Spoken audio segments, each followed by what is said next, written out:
I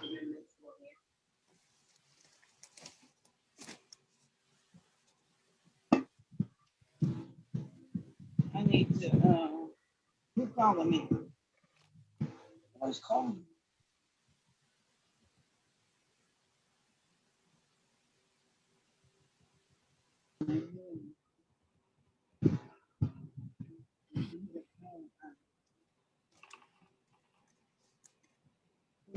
Nobody's not talking, that's why. Oh, nobody's talking.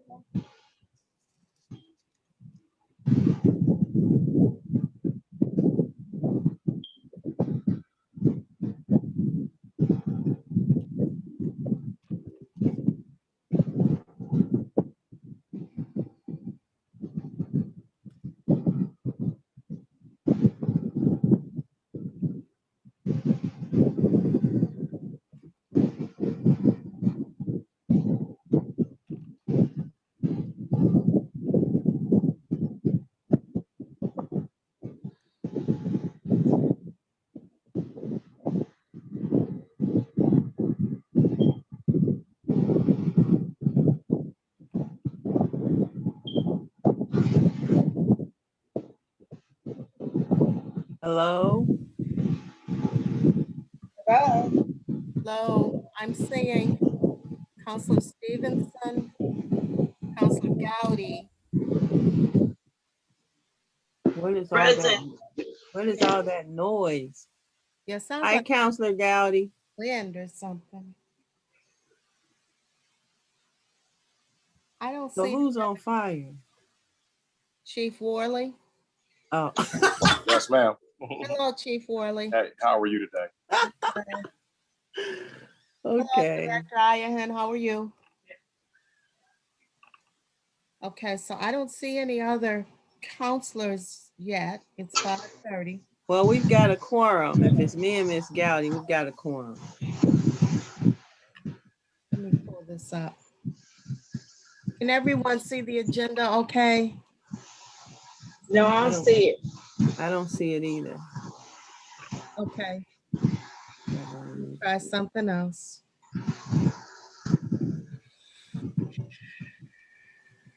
Yeah. Is that better? Yes. Okay. Thank you. Tracy, are you there? I see her name up. Okay. Gonna get started. It's 5:30. Yes. Okay. This is the City of East Cleveland Finance Committee meeting on Tuesday, May 25th, 2021 at 5:30 p.m. on the Zoom platform.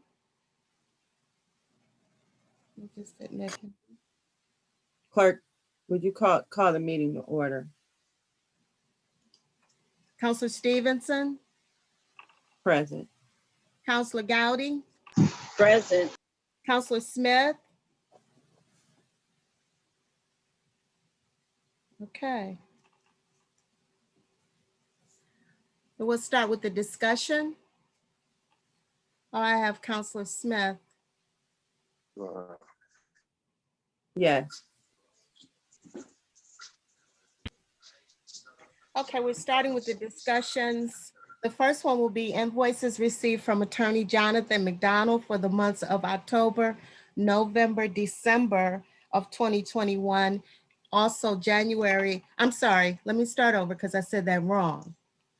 The invoices received from Attorney Jonathan McDonald for the months of October, November, and December 2020, and also January and February of 2021. And just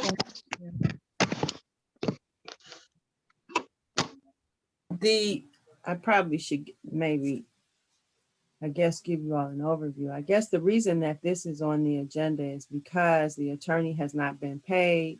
The council is still asking the attorney to facilitate processes. He's not been paid for the processes he's already facilitated. And the council, I guess I should probably ask Willa Hemmons, Mayor King, or Charles where this process is. So I'll answer that, Councilor President Stevenson. So the process is not being paid for three different reasons. One is that there's no official legislation, and when I say official, there was legislation that was passed by 3 councilors back in November, and then the mayor vetoed that piece of legislation, and there was no follow legislation to override his veto. And so there's no legislation for this. And then the mayor signs contracts.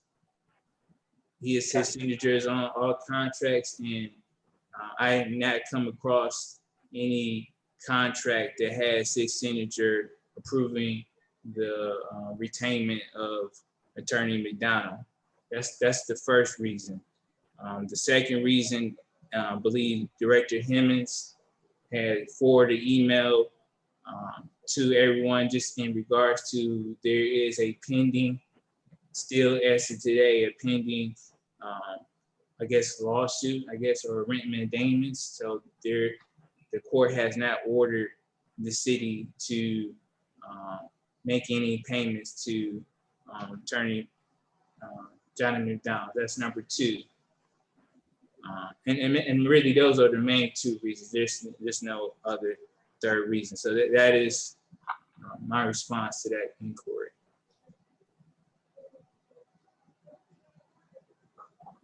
Well, I don't know what legislation y'all reading, but the Supreme Court said you got to pay the attorney.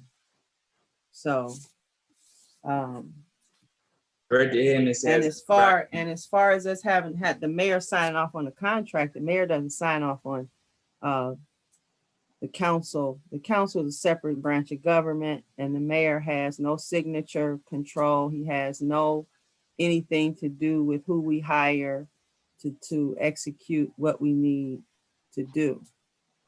So his signature being on a contract will probably not happen at all. But that's neither here nor there, because the charter says we can hire who we need to hire. As far as no official legislation to pay the attorney, that's the same thing. We have the right to hire who we want to hire. And the mayor has no say in that. And there seems to be some overreaching things going on here when it comes to payments for some of the bills. Some of the bills get paid and some of the bills don't get paid depending upon who said what. And none of it has anything to do with the control of the council. The administrative branch of government does not have the authority to usurp the council's authority or to dictate what we do, pretty much. I think that over the years, maybe some things have gotten turned around, and it's expected that the mayor will tell the council what to do versus the way the charter is written, where the mayor and his staff, his staff reports to the mayor, but the mayor reports to the council. So there seems to be some confusion there.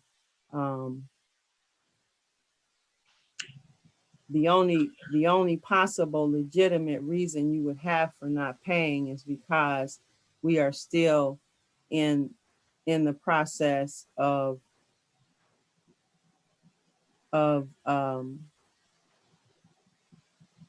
responding probably to some, what I would think are minute affairs when it comes to paying these bills, and the fact that none of what Charles has indicated is what is being filed in the court. What was recently filed in the court states that the attorney was trying to double dip, which is a totally different issue from what is being stated here. So at some point, ladies and gentlemen, we have to get to the place where this matter is resolved, because otherwise, council, you have right now really no real way to request that the attorney do any work for us because he hasn't been paid for the work that he's already done. Any questions, any comments? Yes, Madam President. I have a lot of questions behind this because Willie Hemmons is a different branch of government. She should never, ever go against our charter, especially our charter already said that we don't even need no legislation to even have a lawyer. So for her to even not to pay him for the work that he have done for us, she have violated our charter. And we need to deal with Willie Hemmons on that. And we need to deal with also the mayor with that, because the mayor don't have no right to dictate to what council do, because we are over the mayor when it come down to different decisions, when it come down to money making. And we did agree to have a lawyer, and by us agreeing we passed the legislation to have a lawyer. For the mayor to veto that, he violated our charter too. So, you know, we don't want nobody to sue us.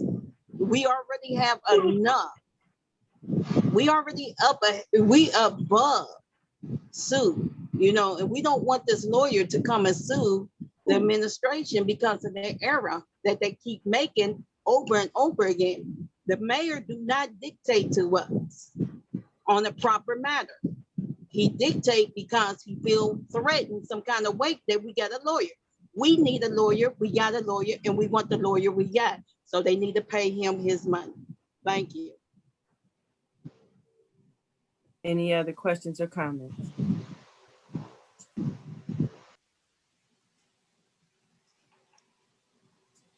Hearing none.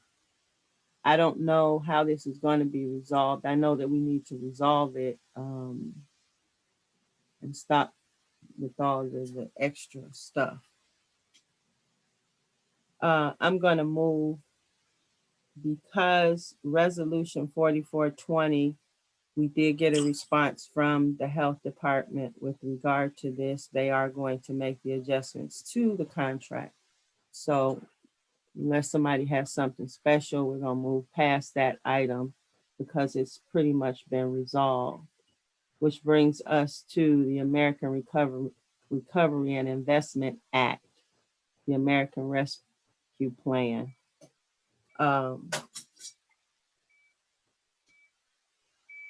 Mayor King,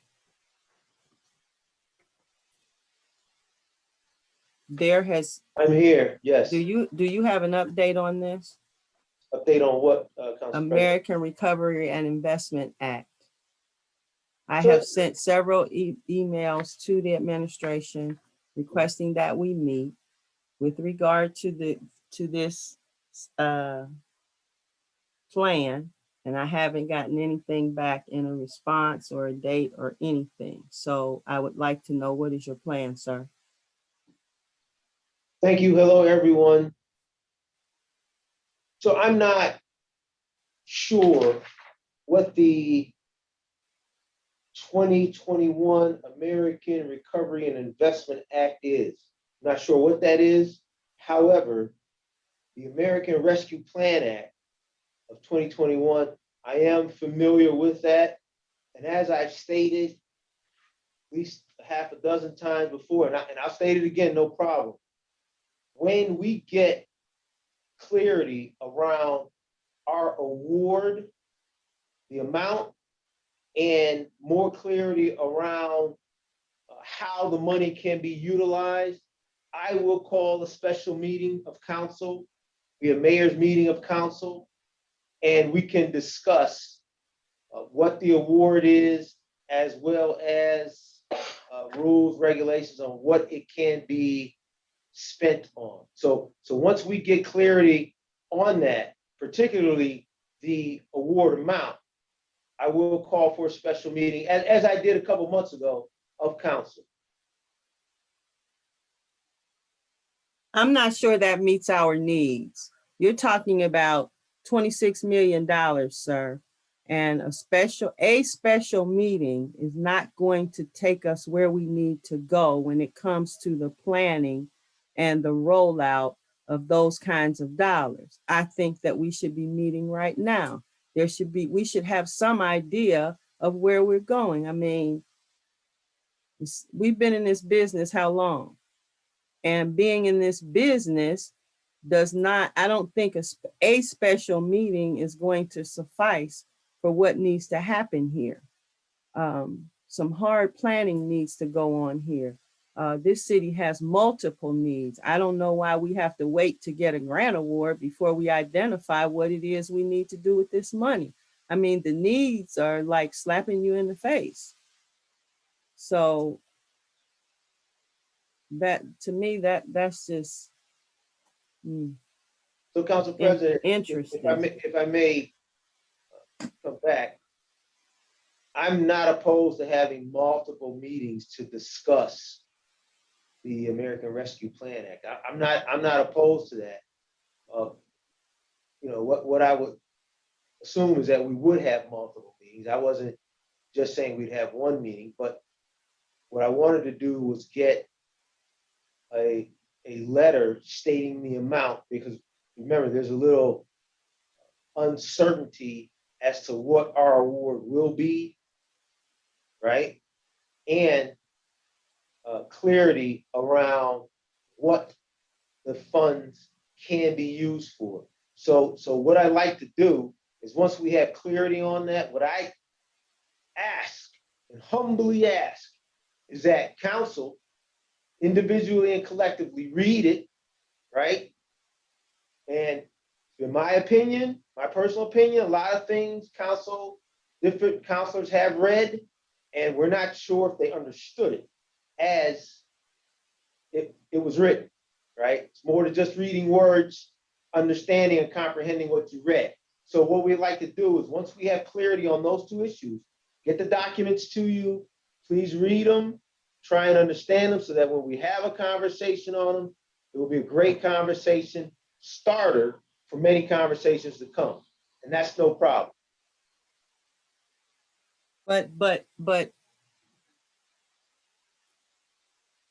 I don't necessarily need a piece of paper to tell me what direction to go in, I guess is what I'm saying. We have, like I said, multiple issues in this town. And I just think that there needs to be some not last minute planning preparation. There needs to be some ongoing conversations. There needs to be some meetings where people can lay out what it is they think we need versus what people want us to do, and basically what's best for the community. And right now, everything that I see around us is pretty much eligible for this funding and will help the community. So I guess I'm wondering why we are delaying the start of a process that actually needs to roll out, because we know we're going to get 2 cents at least. And so I don't understand why we're delaying this process, even though you say it's because of the paperwork. I just don't feel that we need their paperwork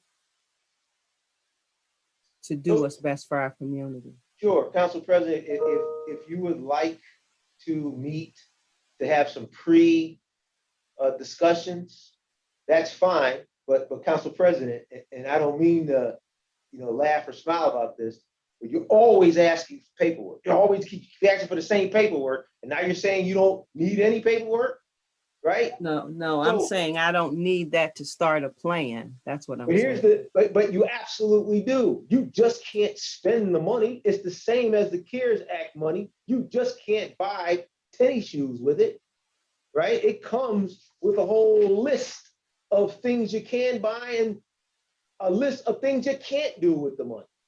But we need to get that. If you want to just start having preliminary conversations, let me talk to my staff, building and housing, law, finance. Let me talk to the staff. Maybe we can get together and start having some preliminaries. But rest assured, this thing will have restrictions. There are certain things you can and can't do with this federal money. And I'm going to get you the document so that when we meet, we can have an intelligent conversation as to what we can do and what we can't do.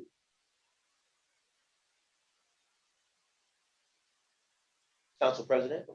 So when can I expect that document?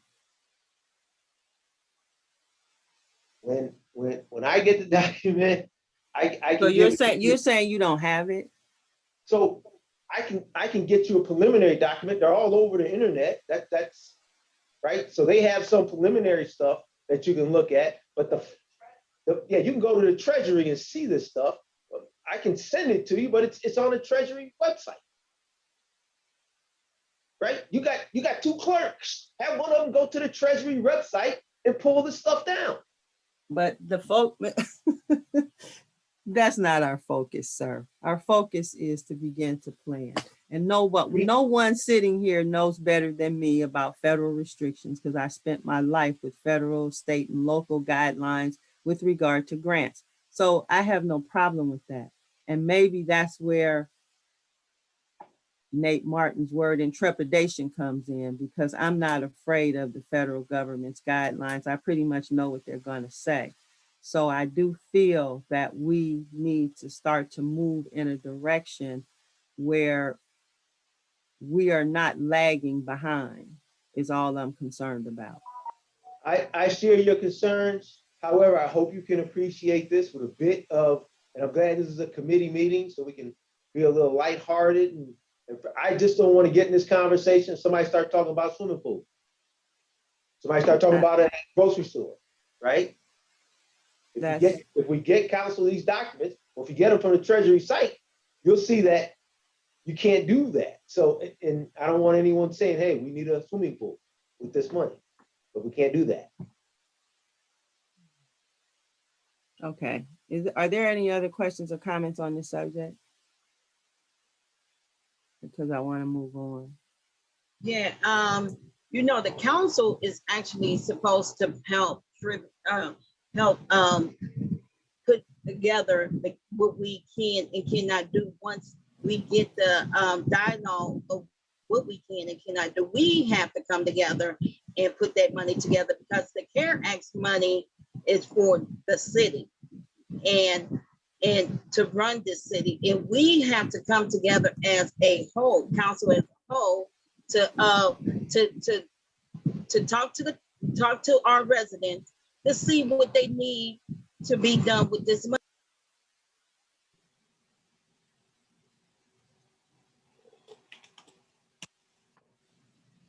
Are there any other questions or comments? Ms. Gowdy, we can't hear you. You muted yourself. Ms. Gowdy, unmute yourself. You're talking, but we cannot hear you. We can and cannot do. We need to call the mayor to the table and tell him this is what we want to do. This is what we cannot do. We need to run this show, not the mayor, because the last time I remember, Ms. Gowdy, you done muted yourself again.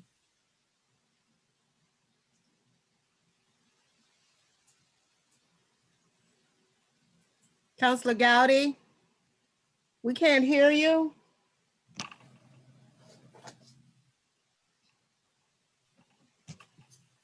Councilor Smith, are you there?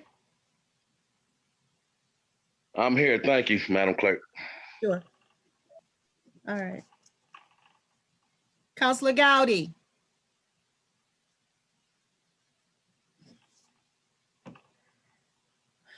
I don't know if she's dropped or. It just went back to her picture, so I don't know either. Yeah.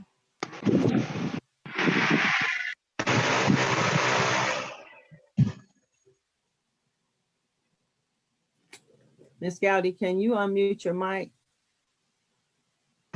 yeah. Okay, half of what you said we did not hear.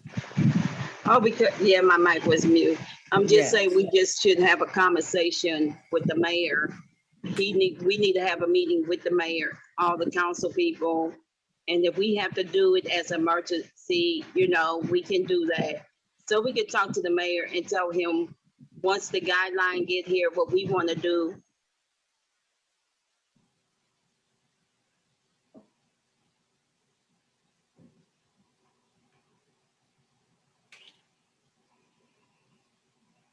Okay, are you done? You hear me? Did you finish? Ms. Gowdy? Hello? Yes. Are you finished?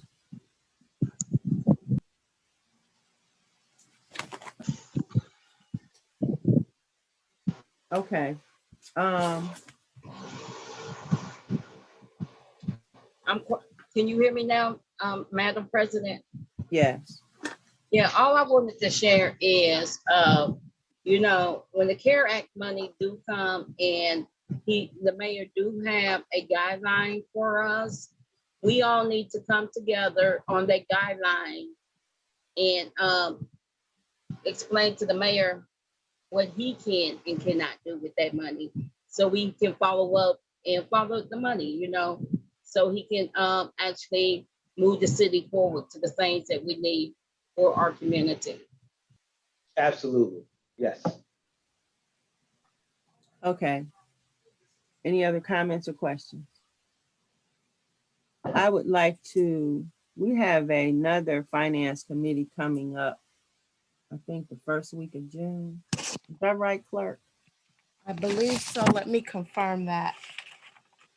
So what I would like to do is move, It's going to be June 8th. okay. We have another finance committee meeting coming up on June 8th.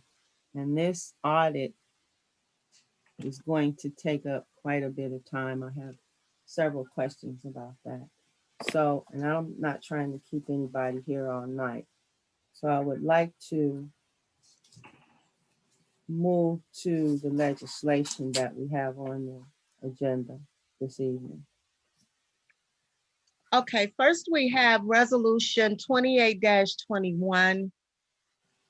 This is a resolution authorizing the mayor to amend the CARES Act funding, Public Law 116-136 of $657,684 as accepted in Resolution 19-20 and amending the 2019 action plan to also accept $110,800 in CARES Act CDBG funding, with the funds to be utilized in the areas of food assistance, economic development, rental assistance, and facility upgrades.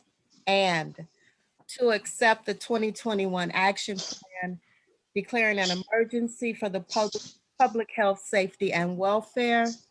And if I could just add that today, Director Leach advised that the first part of the resolution has already been passed.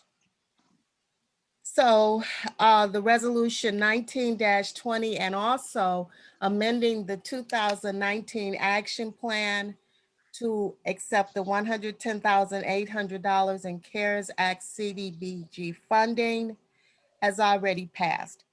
He stated that resolution 2821 should be a resolution to accept, if we move down to the second to last sentence, to accept, to accept the 2021 action plan declaring an emergency for public health, safety, and welfare.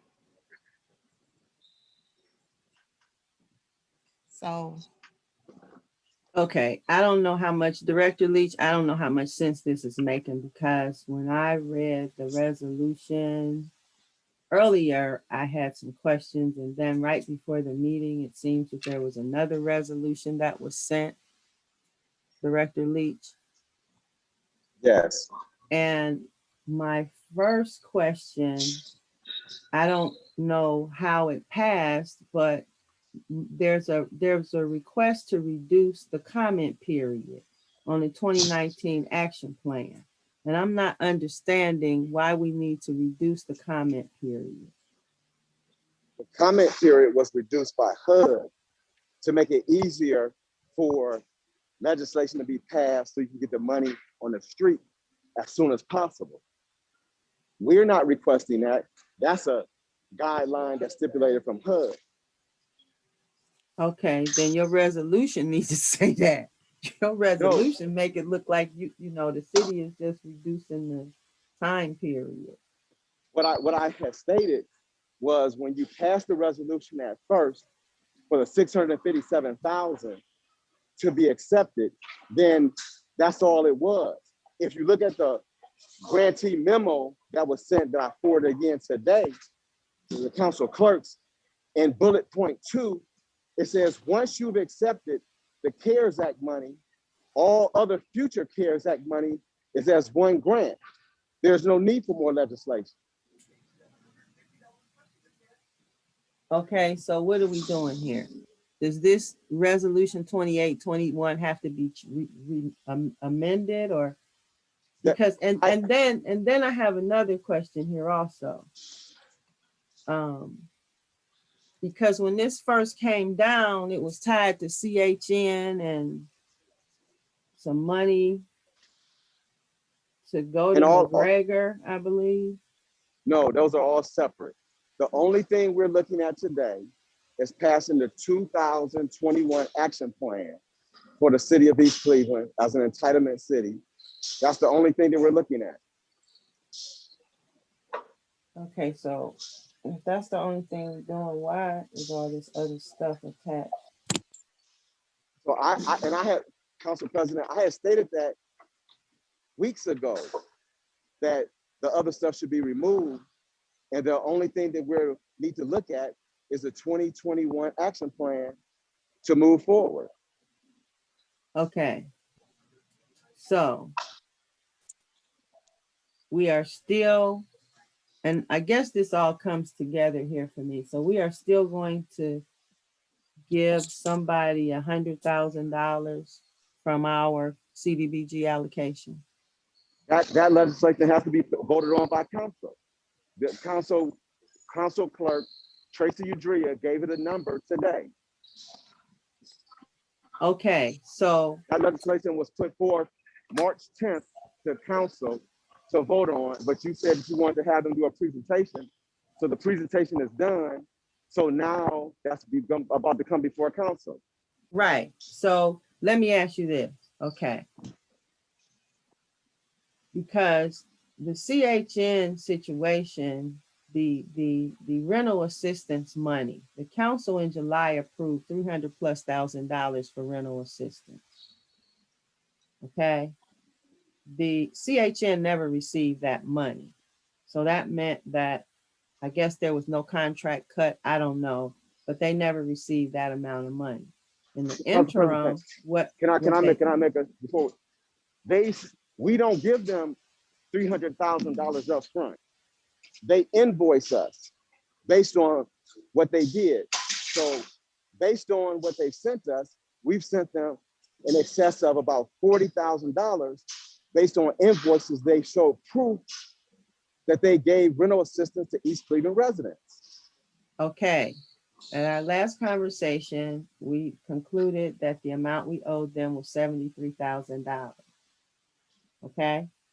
They sent over invoices, and after we did the verification and looked at it, they had to reduce it because we had to verify that whatever they paid out was actually paid out to the residents. So we sent them less than what they had originally asked for because it didn't make sense after we verified their invoice. So how much money did they actually receive? They received about $40,000. I didn't know that that was going to be on the topic today. I can give you the exact number because every penny that's spent out of CDBG is documented. Okay. Charles is on the line. Charles can probably give you that exact number. Let me finish because this is CARES Act money we're talking about. And even though it's reimbursement, there was supposed to have been an allotment of $300,000+ set aside for CHN to send its reimbursement. When we And last it talked, is. you told me it was $73,000 that they were due. So now to date, that number is revised to 20,000. No, ma'am, I didn't say that. I never came up with 73,000. I don't know where that number is coming from. But what we've actually gave them after we documented their invoice, I would assume is around 40 something thousand dollars.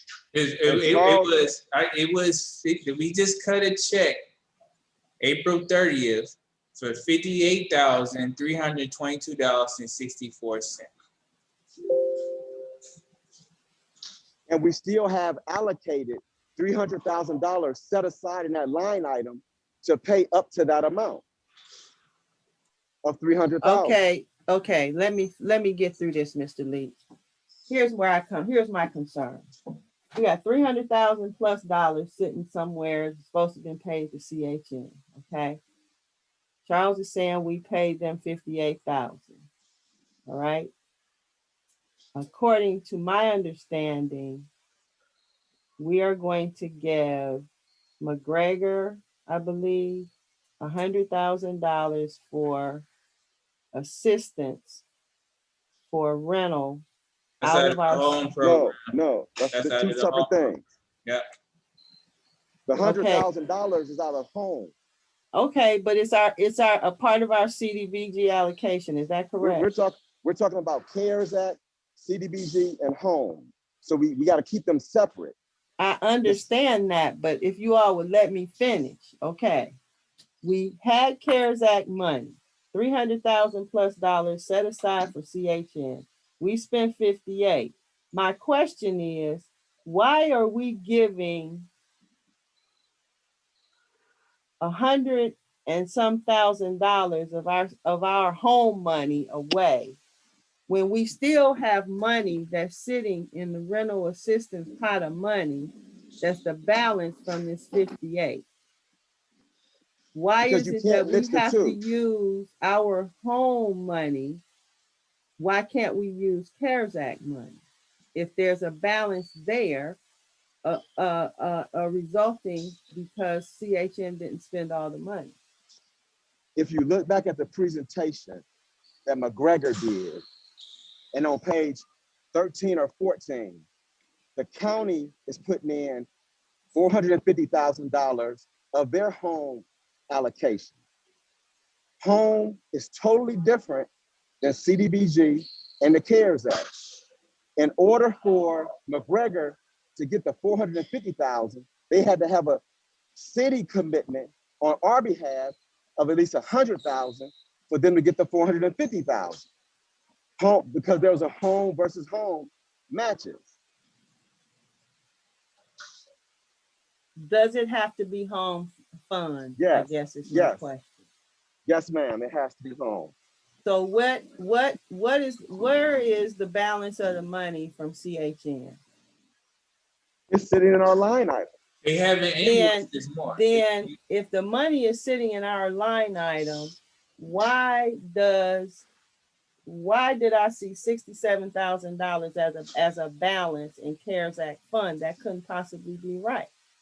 If you got a balance from the 58 sitting there, you couldn't possibly have a balance of 67. You got more than 67, and CARES Act funds are not depleted, but they're what being report are you looking reported at? as being depleted.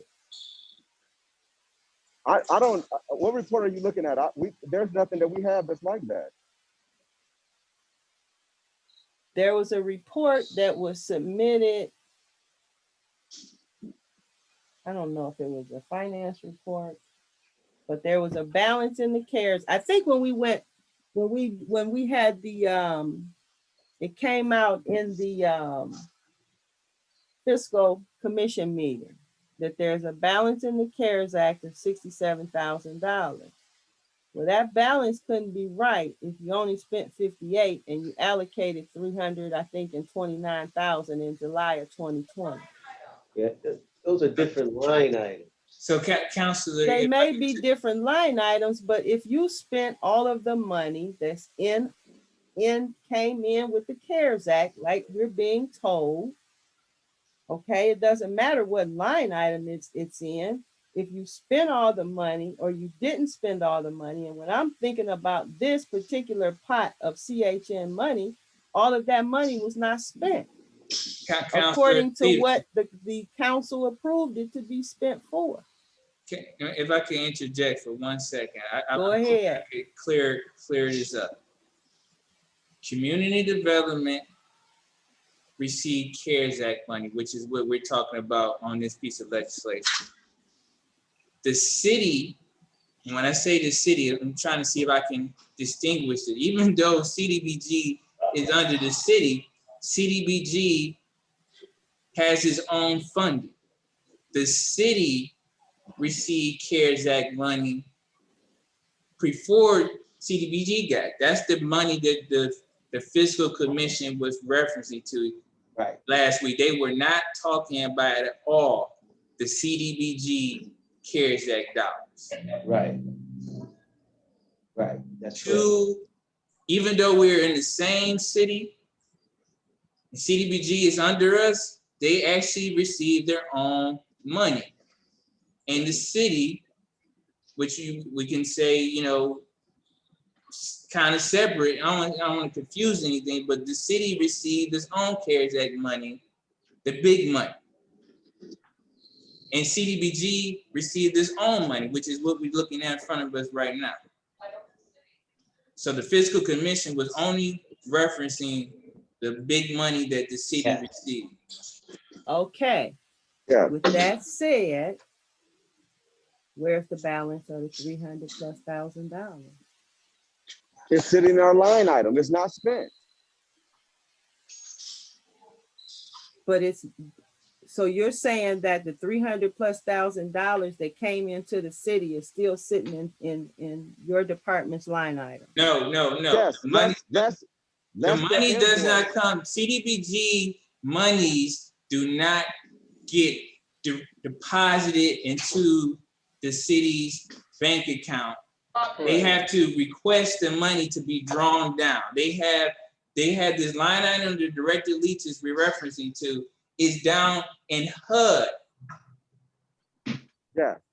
The money is not actually in the city's coffers until Director Leach and his staff request the money to be drawn down when they want to pay invoices. But I'm not Right. referring to CDBG money right now. I'm referring to the CARES Act money that the council allocated CHN to do rental assistance projects for the residents in the city. This is the same thing, Counselor. Yeah. So what you're saying is that the CARES Act money that came into the city, once it goes to CDBG, turns to something else? I mean. No. So let me see if I can, hopefully I can clear this up. So community development, when they get awarded dollars, that money does not actually really get, the money does not actually get deposited into the city's bank account. It's not sitting in the city's bank account. The money is sitting, the money is available. That's probably better. It's available. It's like a line of credit. It's like an equity loan, a line of credit. But I think you all are not understanding what I'm saying, because all I'm asking is the council allocated $300,000+ to CHN for rental assistance. CHN spent $58,000. Okay. You sure? All I want to know is there's a balance there. Even if you're drawing the money down, and I understand that process, there's still a balance. And where is that balance? Because what I'm hearing is that we've spent all the CARES Act money. But if there's a balance here, you couldn't have possibly spent it. Counselor, unfortunately, I think you're still confusing when you're saying spent all the balance. You're referring to the city's CARES Act dollars. Exactly. And the resolution that the council passed to give CHN the money. It has nothing to do with the city. Okay. The city's CARES Act has nothing to do with CHN. So Charles, let me That's jump in. not true because, wait a Council minute, President. wait, Mr. Mayor, Council hold on a President, but minute. Council President, I can help clear it up, right? I can help But you clear it up. can't clear it up. Hold on, Yeah, Mr. because Mayor. every month, here's the documents from the fiscal commission meeting. It's right here in the document. They tell you every month, deficit funds, CDBG. You go to this page, the number you're looking for is on this page. I I'm not highlighted it. asking about CDBG money. But you're asking about CHN and we keep But saying you are, it's Counselor, here. you are asking. When you say, So what are you anytime saying to me then, that the city's money changed to something else once it went into CDBG? No, CDBG. Well, the then city there's a has balance. money. There's a balance of money that's not That is correct. $67,000, and that's what I'm asking about. Where's that balance of money at? Director Lee's only thing I could think I don't know if you can show her that line of credit. I don't know if you can do that to show Counselor President Stevenson that line of credit. Cause I understand what you're asking. And only way I think we can help you, feel comfortable is to see that line of credit that Director Leach is referencing to. But it This shouldn't be a line is of what credit. I This is could cash money that came into the city, and the council said $300,000+ is supposed to go for rental assistance. $300,000 did not go for rental assistance. So there's a balance on CARES Act money. if I, Council President, if I may, what I can do is tomorrow, I will copy you and everybody on council in the mayor's office to our field rep, Brian White, who can validate and say and show you that you're talking about two separate pots. CDBG and home and the CARES Act is all three separate pots that fall under community development. The funds that the CARES Act that the city got is totally different. I have nothing to do with that. Zero. The only money that I have control over is the $657,000 that came in that was going to go for rental assistance, $300,000, economic development, the facilities upgrade, and food assistance. That's all the $657,000 and $110,000. The CDBG money that we get, about $1 million, is for us. Then there's the $253,000 that we get for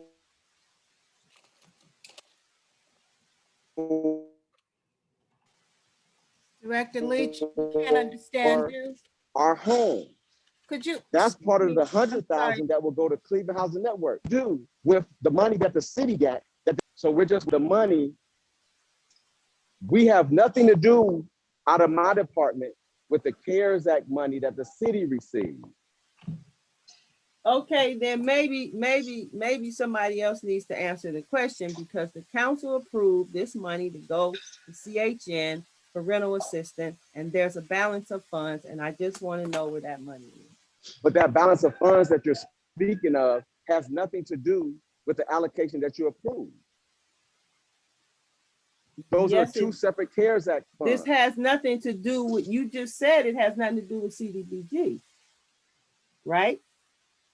The CARES Act money that you're speaking of that has a balance of the 60-some thousand has nothing to do with the funds that were allocated to East Cleveland as an entitlement community. No, I'm not asking you about that, Mr. Leach, and I think that's where y'all confused that. I'm talking about the resolution where we gave CARES Act money came into the city. The council approved monies to be set aside to facilitate rental assistance. All of that money was not expended, so in that case, there is a balance. And I guess because CHN is involved, Mr. Leach, maybe that's where the confusion is coming in at. But if we allocate $300,000+ and they only spend 58. Can I make a comment? I I just need to know where the money is. Councilwoman Stevenson, can I make a comment, please? Go ahead. I don't know how the dollars are being filtered through Cleveland Housing Network, but I have received 2 letters from Cleveland Housing Network saying that they're gonna disperse thousands of dollars in rental assistance to just a couple of my tenants, which is phenomenal. And there was some delay, months of delay, because there was no dollars being allocated because the city of East Cleveland had not released dollars to support their end of the program. And now that the program is back active and actually operating, I am looking forward to having the, I guess, the outcome that our residents deserve by getting the rental assistance they've been waiting for after months of delay from the city of East Cleveland. I'm not going to say that was solely on council, but I will say there was an exceptional delay. And the reason for that delay was the city of East Cleveland as a whole had not done respectfully, the administrative processing required, whether it's through legislation and or otherwise, to allow those guys to take action to move these dollars forward. So I bet you within the next couple of weeks, there will be some exceptional movement.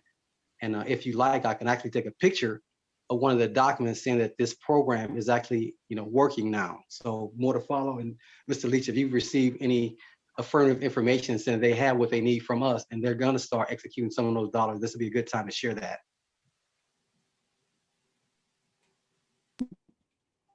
I think that, and it's my understanding, I don't know.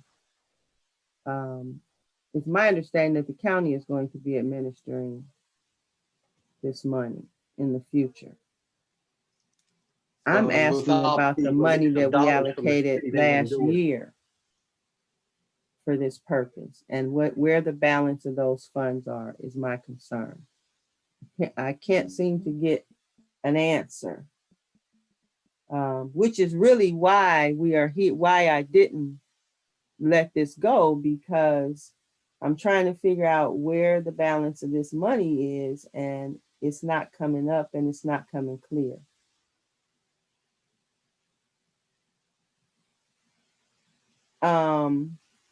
If we're not, I guess, based on what Mr. Leach is saying, this resolution needs to be modified. Is that correct?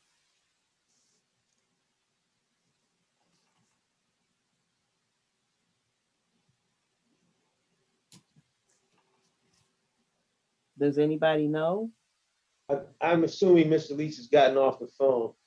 What he's saying is when it comes down here to the bottom where it says and to accept, the only thing that's needed is to accept the 2021 action plan and declaring an emergency for the public health, safety, and welfare.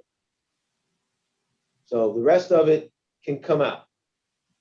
So then this needs to be revised. It needs to be amended. So if you just take the top part out, then the bottom can stay. All right, then can the administration make the changes? Yes, we can make the changes. Yes.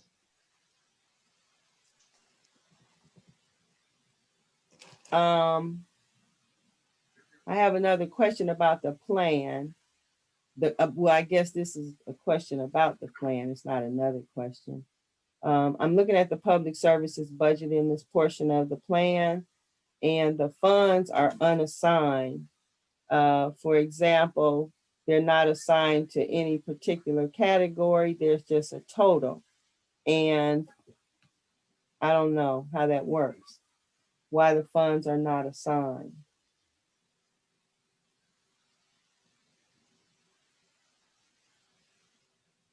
I don't have the document that you have, and I believe Mr. Leach has gotten off the phone, so he's gotten off the call. I don't have the document. I still see him here. Yeah, I'm not sure. Director Leach, are you there?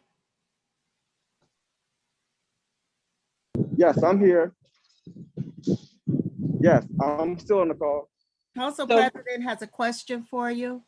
So can you tell me why the public services budget portions are not assigned? like to youth services, senior services, stuff like that? Yeah. Because You sound muffled, Director Leach. We can't hear you. once the budget is approved, then we hand out or put out a public services RFP. So once the budget is approved, we issue a RFP to want to provide those services for the city funds based on that. So and that's how. Okay, so you don't know how much money's gonna come in for a particular area, so you just. Well, we don't know what people are going to request. So you might Right, have some right. like normally Kyle normally sends in their requests. We're hoping that the service that provides the meals, Benjamin Rolls, puts in a request. They haven't the last few years, but they're waiting. And so they put in the request that they want. We, based on our budget, say, hey, this is about what we know we can expense to them. So once you say, for example, you had a youth service council Director Leach, we can't hear you. and you said, hey, I want 1,000. So I said, as an example, youth services organization. And she said, hey, I want to provide youth services. I've been doing this for a number of years. I need $25,000. And somebody else, Benjamin Rose, came in, they said they want $50,000 for the services they provide. And then another organization came in and said they want $100,000. Well, as a committee, we sit down and look at, well, we have to allocate the funds based on what we have in our budget. So you might have requested 100,000, but we've said we can only give you 75. And that's how those funds are expensed, because we don't know what you need for your youth services or Benjamin Rose needs to provide the meals. We have a budget that's capped, and we can only give a certain portion of that budget each year. You can't go over that. Okay. Okay. I think that's, I still didn't get my answer about where the balance of these funds are. But clerk, we'll come back to it next week. Council President, if I can say, I would make sure that you understand from the CDBG perspective. Tomorrow, I will email you with our HUD representative, Brian White, so he can explain to you that those are two separate pots and that the funds are still sitting there from the CARES Act that CDBG got. I'll email and copy everybody. Okay, but that's the fund, that's the funds from CDBG, and that's what I'm saying. These aren't CDBG dollars, are they? Yes. It's $300,000? Yes. Okay, so I thought this was city money. No. No. Okay, all right. I thought it was city money because it came through. All right, so the 73 is a bad number. And it's 58. All right, clerk, we can move on. Okay.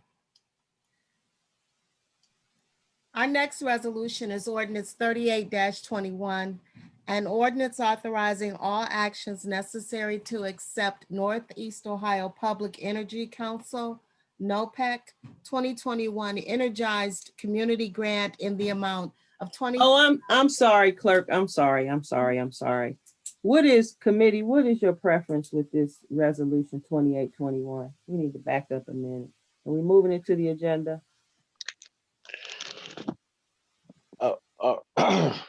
Are we gonna amend it to say, I mean, is it just, we just moving the 2021 action plan? Is that the objective here? Right. That this has to be amended and moved to the agenda. Yes, ma'am. I'm in full consensus of that. Councilor Gowdy?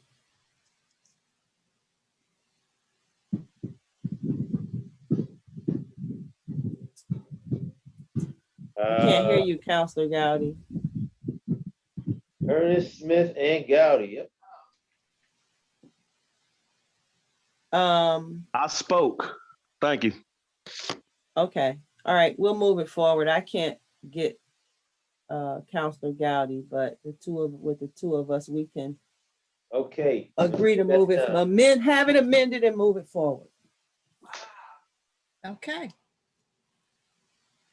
Sorry about that, clerk. that's okay. Next, we have ordinance 38-21, an ordinance authorizing all actions necessary to accept Northeast Ohio Public Energy Council, NOPEC, 2021 Energized Community Grant in the amount of $23,244. This is requested by Mayor Brandon L. King, sponsored by Corrine Stevenson, Council President. Okay, I've got several questions here. We've got some agreement documents attached to this ordinance that are incomplete. And I really don't like dealing with stuff that's incomplete because I don't know what it says or what it means. I don't know if the council is supposed to complete the agreement documents because they require council president's signature, or if the administration is supposed to complete these documents.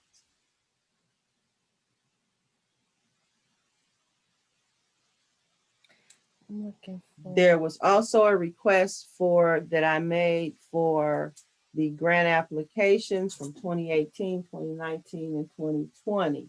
And I have not received those grant applications or the grant award letters, although I've received a bunch of other stuff. I'm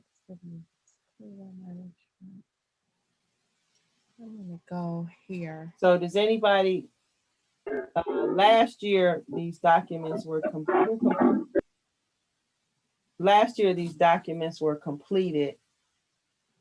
I'm not sure who they were completed by though. Okay. So that is a question. Can I share some information about some of the background on this particular grant? Yeah. Great. The NOPEC is what we normally call these folks. NOPEC has been elected by the people to provide gas and electricity service for the city. Periodically, they have they consider them a grant, but it's kind of like the community cost share that we have with the sewer district. Based on the number of persons that we have participating in the NOPEC supported energy programs, that is the dollar figure that we can apply for in grant. And those dollars are primarily used for energy conservation and or other things that the city deems necessary to benefit the residents at large. So I don't know if we've been using some of these dollars to buy lights for the city. And obviously we need lights and so on and so forth. So these are some of those dollars that have been used in the past to buy those lights, the street lights I'm talking, and help us with energy conservation improvement projects across the city. That's the background of this grant. And obviously we voted for NOPEC to be our energy supplier. We're gonna have to relook that because the cost of energy coming to the city has increased tremendously. And I'm still researching to find out if it was a gesture of national increase or something that NOPEC is going to increase their bottom line and or carry that grant at no cost to their profit, if you will. So this is a result of the number of persons that are participating in that program. Mayor, if you would be so kind as to provide some of the information that is specific to the process as a whole. And that grant is like a standard document that NOPEC provides you as a gesture of assistance in getting, through this process to get the dollar that you've earned based on the number of residents that you have signed up with your program. Thank you, Councilman Austin. Madam President, if you will. Before Mayor King, before you go into that, I would just like to share that the clerk has put a document up that we received from who? Finance? Yes, yes. But that's not a grant award, so that's not what I'm asking for. That's number one. Number two, I received the email from Willa Hemmons that says that the NOPEC Regional Director, Nicole Sweet, indicated she responded to Council President's request for information from them, RE NOPEC, by sending a comprehensive summary. But law does not have a copy of that. I haven't received anything from NOPEC. what I was told by Miss Sweet was that she would contact the mayor's office and ask the mayor's office why it was that council, or ask the mayor's office to share with council the documents that I requested. To date, I have not received a document that I requested. I received a bunch of other stuff that I didn't ask for that doesn't meet my needs. If So if I go ahead, Mr. So- Mayor. So thank you, Council President. So I'll take full responsibility for you not receiving the document that is up on the screen. This document was sent out by Nicole Harris, who is our NOPEC representative. This document was sent out last week. I had it, and my apologies, I did not forward it to you. What it shows is that since we have been a member of NOPEC, and as Councilman Austin remarked, it's been voted on by the residents of the city. Residents of the city voted it. It was on the November ballot. They wanted it. They voted for it. So I reached out, or actually talked to Nicole Harris, and I have her on the call. So if it will please Council President, she can answer all of your questions. But what you're looking at is what has happened since we've been a member. So we've only had 18, 19, 20, and 21. Those have been our only awards. So she is on the phone. She's on the call. If you want to ask her some specific questions, please do. No, I do not want to ask her any questions. I would like the document. I would like to see the completed applications for each year of funding that the city of East Cleveland has received. So I would Council also- President. I would Council also President. like to see I would like to know what it is we're supposed to be doing with these grants, period. So Council President. And sitting in a meeting with a bunch of people telling me a bunch of things that are supposed to happen doesn't guarantee that they're going to happen. So I would like the grant award documents and the application. So Council President, what you will be getting, and Nicole, please chime in if I'm wrong, you won't be getting a grant award letter. You'll be getting the document that says a city, once they pass it at the ballot, that we're going to go to NOPEC, that in that document, it spells out every year you get essentially a community cost share. So there's no grant that's being written every year, but every year you must pass legislation to accept the grant. But there's no grant that we're writing every year. Once the residents passed it, right, this money just, it's going to be there every year. Now, if I'm wrong, Charles or Nicole Harris, please correct me. Thank you, Mayor King. Hi, Councilor Stevenson. You and I spoke, I'm trying to remember the dates. I believe you and I spoke the very first time back on May 11th. And at the time, you asked specific questions about the grant, and I clarified what the relationship was between, I'm going to turn my camera on because it's very unpersonal having it off here. We discussed the relationship between NOPEC and the city of East Cleveland. So I just want to give everyone a little background on that. And one of your concerns was whether the city of East Cleveland was paying some type of fee or monies to Northeast Ohio Public Energy Council, NOPEC, in which you were not. The city of East Cleveland joined NOPEC back in 2000 in our electric aggregation program. As a matter of fact, there was a lot of area communities in Cuyahoga County, that joined us at that time in 2000. Every community in Cuyahoga County is a NOPEC member except the city of Euclid and the city of Westlake. Those are the only two that are not NOPEC members in Cuyahoga County. Some members were just with us for electric, some were just with us for gas. Then we have communities like East Cleveland, who is a dual member. East Cleveland became a member of our gas program in 2019. So 19 years later, they joined us for gas, which increased the grant award.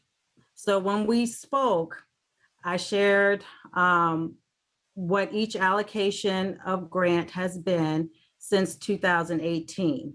We did have another grant program that was about 10 years ago that was under another administration. And those dollars were spent on energy efficiency, capital improvements with the city of East Cleveland. In 2018, we introduced a new program. And as the mayor mentioned, and the other councilman, Austin, it's based upon how many residents are enrolled in our program. And there's a whole metric, a dollar amount assigned to every electric account and every gas account. So what is before you on the screen is what I believe at the time of our discussion that you were asking. We have received your public request for information, which is far more detailed than my understanding of what you were asking of me on the phone. Each year that a community is awarded a grant, you do have to pass legislation to accept the funds. In 2018, there was a grant agreement. And then last year, 2019 or 2020, there was some language that was changed in the grant agreement. So we required our communities to sign another grant agreement. It's supposed to be an evergreen document that communities would not have had to sign a second time, but it was, an important enough change that our law director found that we needed to rescind the grant agreement. So for this year's award for 2021, there is no grant agreement. Your offices, as I mentioned, your offices with past legislation for 2018, 19, and 20 should have those documents attached to the legislation that was passed. And I believe we talked about that as well. I encourage you to pull, because I remember the former clerk of council kept really good records. And those documents should be attached with that legislation. If not, we can provide you the actual grant agreement if you would like to see it. Your East Cleveland, along with 240 other communities that are part of NOPEC, we are across 17 counties. Everyone signed the same agreement. It was not different for East Cleveland, Maple Heights. Everyone signed the same agreement, and you should have two agreements on file that were signed in 2018 and then another agreement in 2020. Now the legislation, we send out sample legislation, but you craft your own, as you do, legislation to pass and accept our award, which I believe is the legislation that is before you now. But we do have the request for information. A lot of that should be with the city. Some of it is in the portal, which Mr. Yahan has access to. But we're happy to send you a standard copy of the agreement, a standard copy of the grant requirements, but your legislation should be on file there with the city. You all passed it. It should, be there, but we do have that as well because it's on file. Now, as far as applications, there's only been one application submitted. And I shared that with you as well, that it was a project application for the Martin Luther King Civic Center gymnasium painting. That application was submitted in 2020. And we used your 2018 funds because we go back to the first in, first out. So the 2018 award was still there, and those 2018 funds was used for an application that was submitted for 2020. So the city still has its 2019 funds, 2020 funds, and now you are about to pass legislation to accept your 2021 funds. No other dollars have been released to the city It's based upon application. We've only funded one application to date. So I'm hoping that clarifies, and I'm happy to answer any questions online today or tomorrow if you would like to talk again. I did follow up and I left a message for you that I had sent this report to the mayor and to the finance director, and I was informed that it would be shared with council, in which we are here today.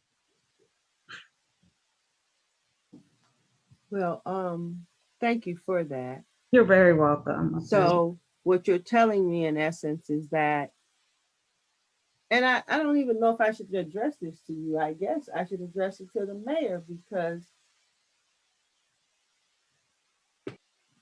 what are we spending this money on?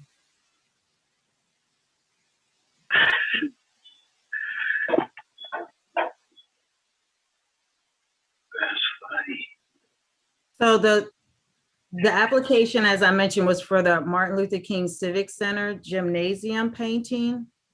And everything that we do is online. It's not, the application process is not really, paper, although we can download the actual application, from the system. It's available for, your finance director to just download the application that was submitted to us online.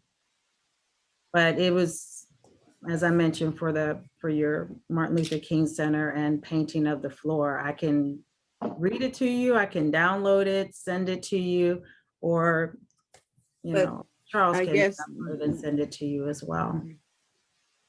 Are we spending all of our money at the Martin Luther King Civic Center to paint? Because according to this, there's $66,000. Or is that money being used to repair the doors? I'm just trying to figure out what's going on here, because I don't know. So Council President, the only money that's been spent so far, as Ms. Harris has alluded to, is the 2018, and that was spent on paint over at the MLK. So we haven't allotted the rest of the money. There is some money we do plan on spending for light fixtures at the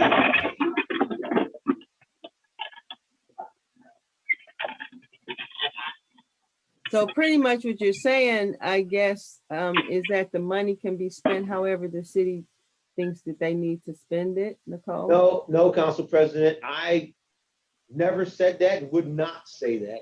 I'm asking a question. That's why I'm glad this is a relaxed meeting, because as I alluded to earlier, I'd like to get you the documents so you can read what you can and can't do with the money, so that, people don't think you can, But build a swimming pool. Mayor The King, money from NOPEC must be used for energy efficiency.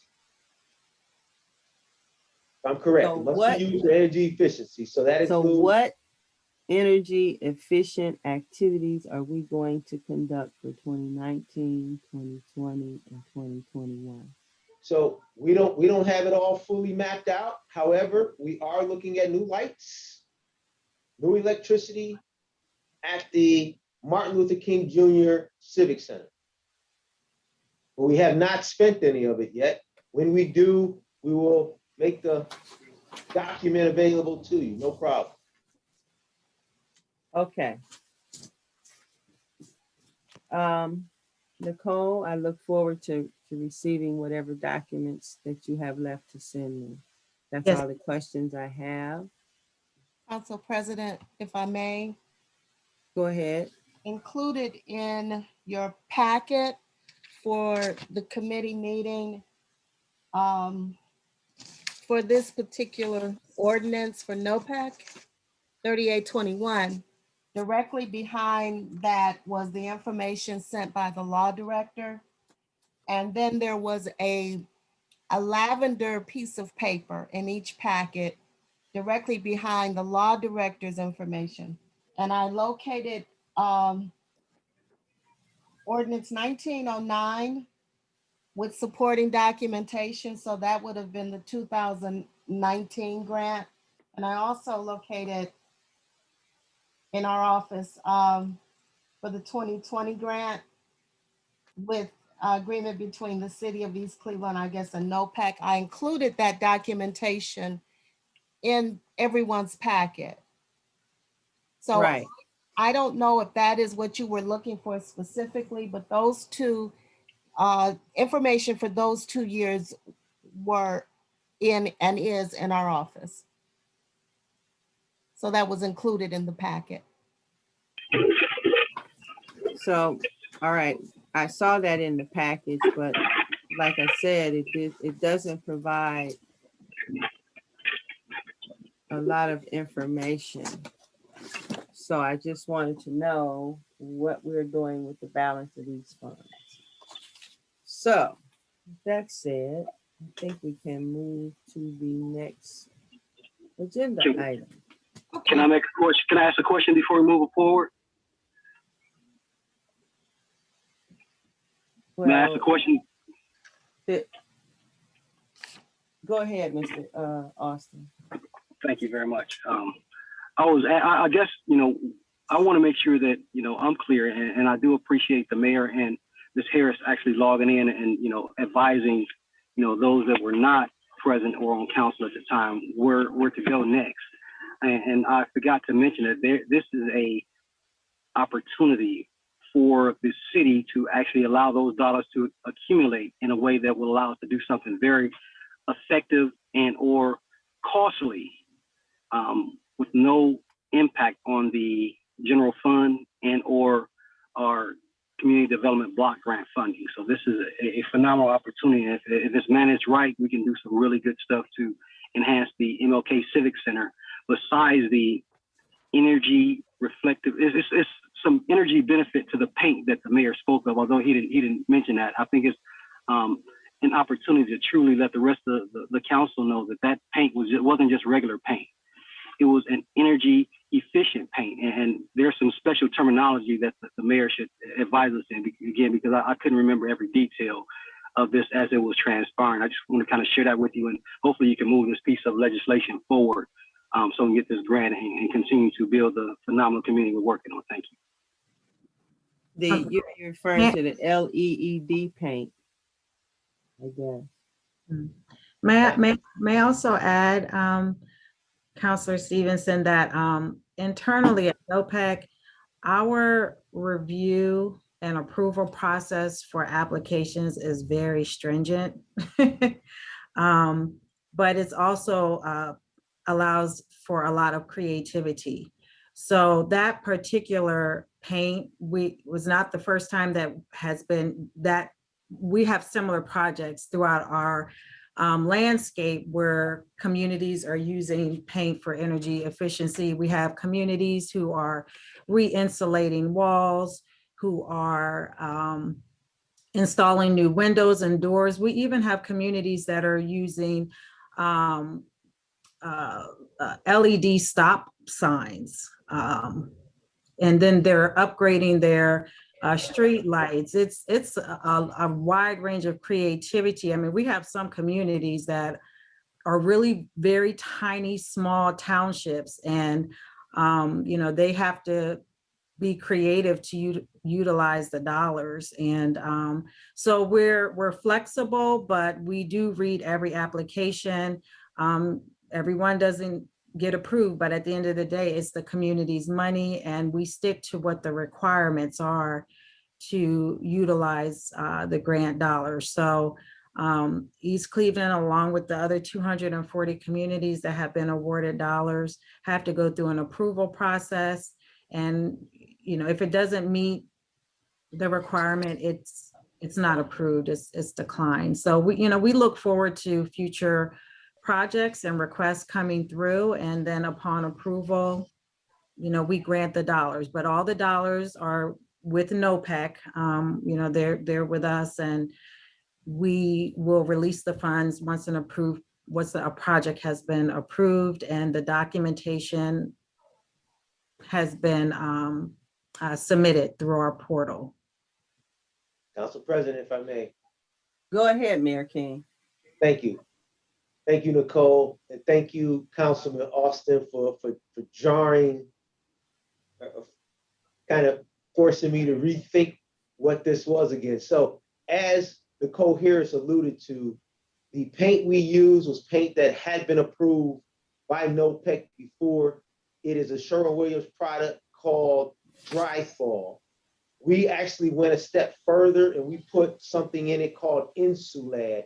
Insulad is actually approved by Energy Star as an energy efficient paint additive, so that when you put it in the paint, it keeps cold air in, it keeps hot air in, cold air out, and hot air out. And if you see the Civic Center after it was painted, you'll definitely see the change in how that roof looked. So I'd like to thank you for jarring my memory. It's been a couple years since that project was actually done. So that's what the story is behind what we did at the MLK with the paint and how it met the NOPEC requirements. Okay. Okay, Council President. all right. Enough of NOPEC, clerk. Can we move on? Let's see. Give me one moment here. Oh, I got the wrong mouse. Okay. Oh, I'm sorry.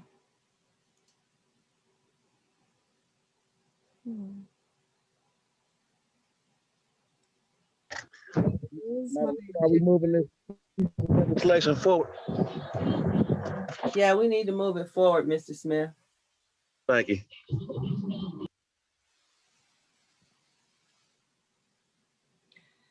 Thank you, Councilor Smith. Our next piece of legislation is Ordinance 42-21, an ordinance to authorize the mayor to enter into an agreement to pay for nuisance abatement services performed by 3D Moore Enterprises LLC, located at 2160 Noble Road, East Cleveland, Ohio, 44112, executed pursuant to written orders to proceed from the city for the emergency demolition of the unsafe structure located at 1820 Noble Road at the cost of $149,200. This is requested by the Community Development Director, sponsored by Korean Stevenson, Council President. Mayor King, where is Director Hemmings at? So Director Hemmings is not on the call. No, she is not. Her assistant law director, Heather, I believe, is on the call. Oh, hello, Heather. Okay. Hello, hello, Madam President. This situation here. I guess the first thing that comes to my mind, and is Chief Worley on the phone?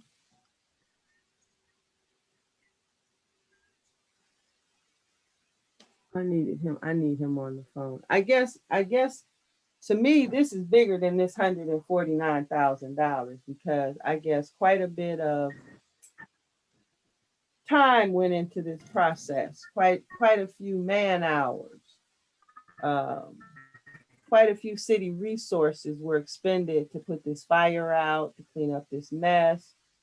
So for me, this is bigger than $150,000. And so my question becomes, where's the lawsuit?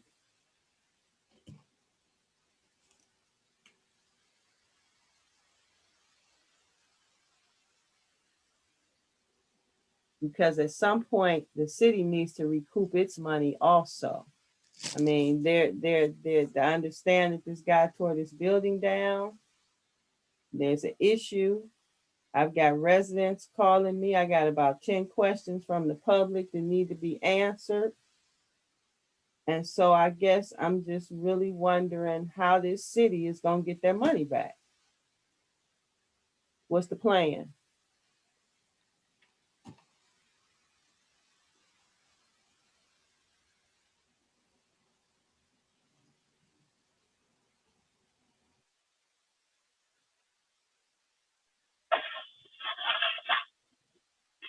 Councilwoman Stevenson, can I remind you of what the previous discussion was when we had most of the, I guess, parties online, if you will?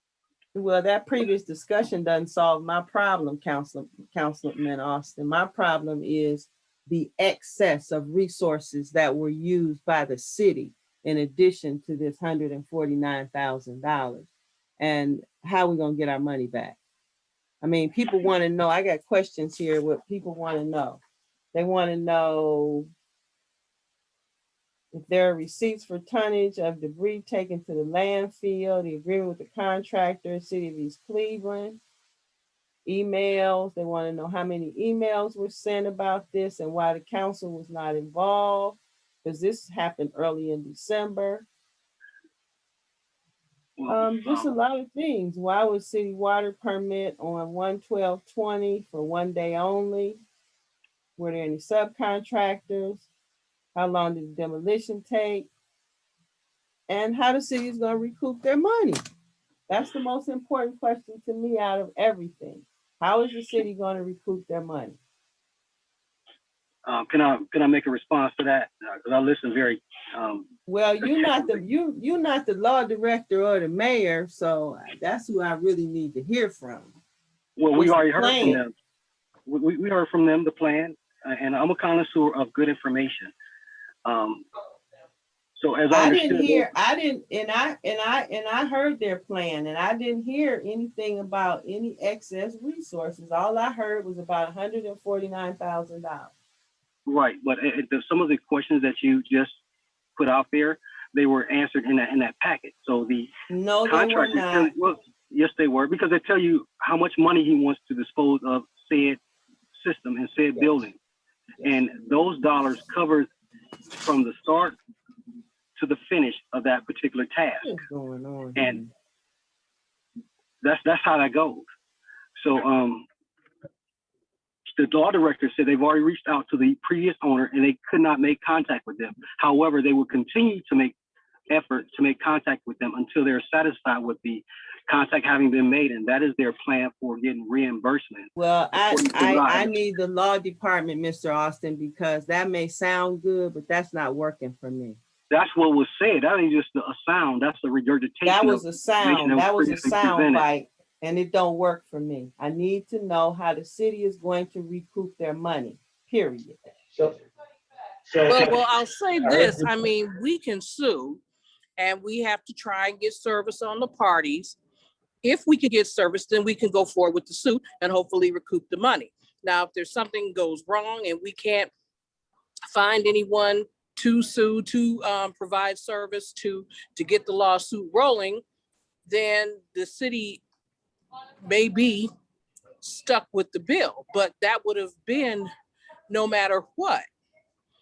So I understand that the city is upset that they didn't get notified earlier, or this wasn't requested earlier, but I say for the sake of argument that you can't get reimbursed, then the situation would have been the same, whether the city came to you and asked you early or you got the response later.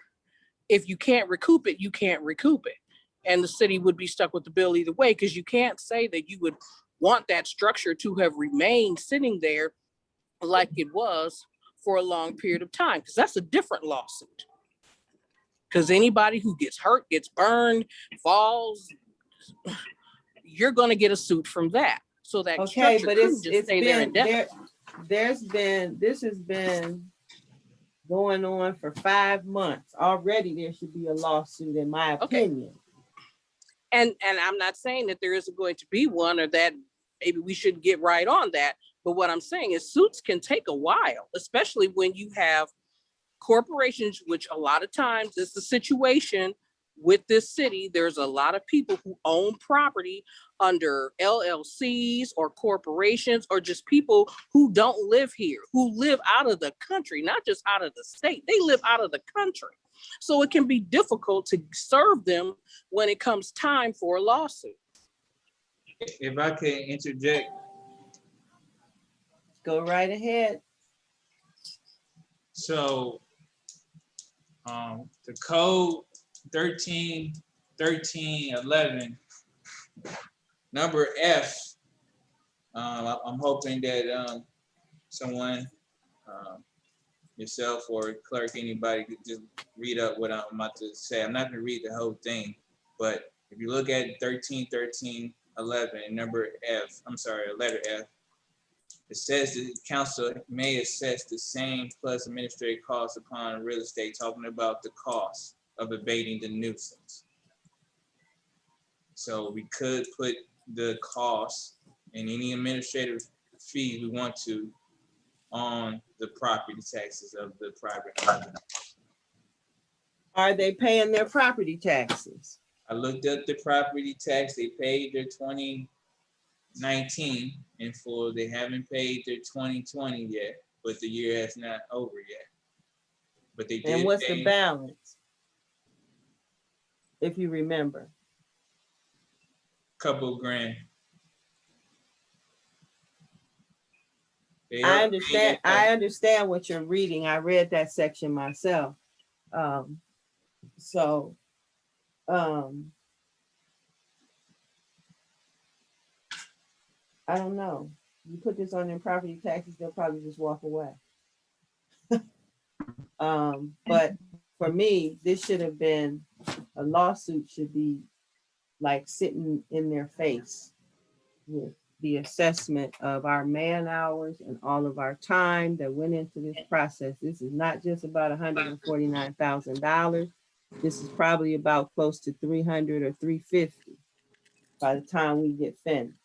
So anybody got any questions about this? I don't.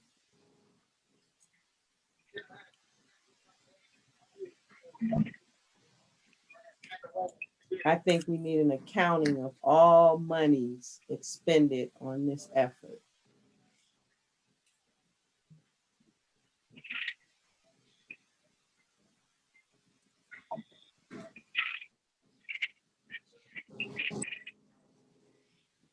Mr. Leach, were you speaking? No, I'm not speaking. I'm just saying if you want him to answer something, I'm standing by.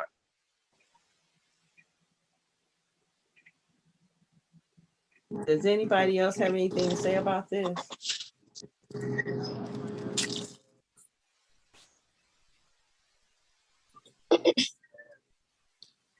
Well, I don't know what to tell you. Does anybody know how long that building was vacant that burned down? Nope. All right, well, this is where we are. I can tell you the taxes due is $2,852. $2,800 taxes.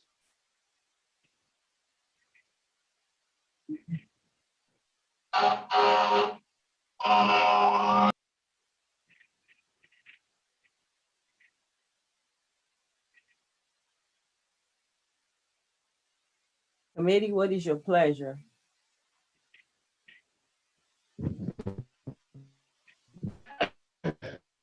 I say that we've been doing a great job catching up with our credit. We do bring some valid points as far as how will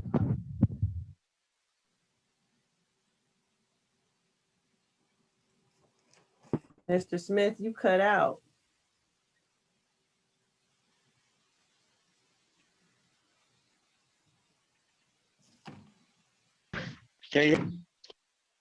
You fading in and out.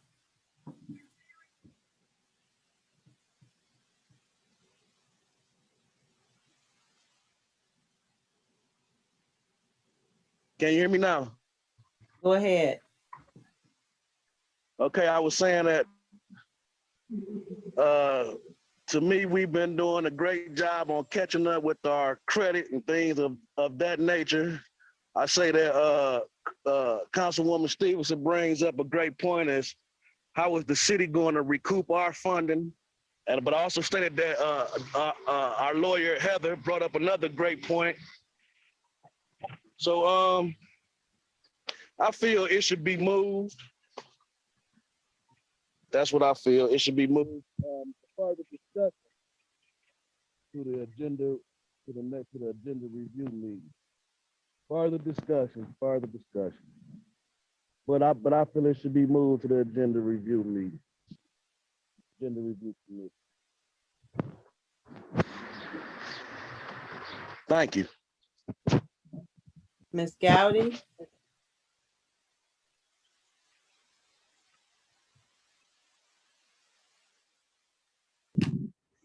Madam, go ahead, Ms. I'm Gowdy. okay. I'm okay. I just heard a lot and I'm just okay. What does that mean? I'm okay. I don't have nothing to say right now.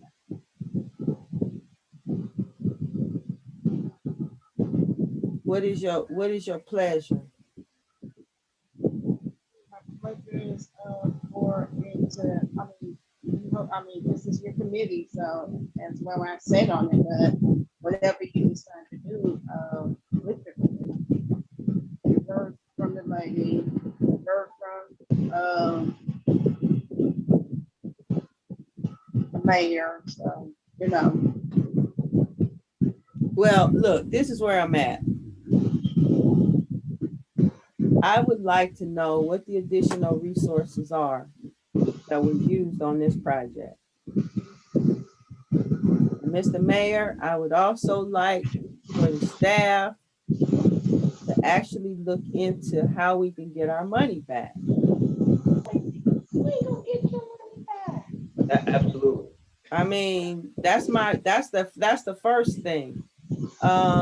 Because this is quite a bit of money.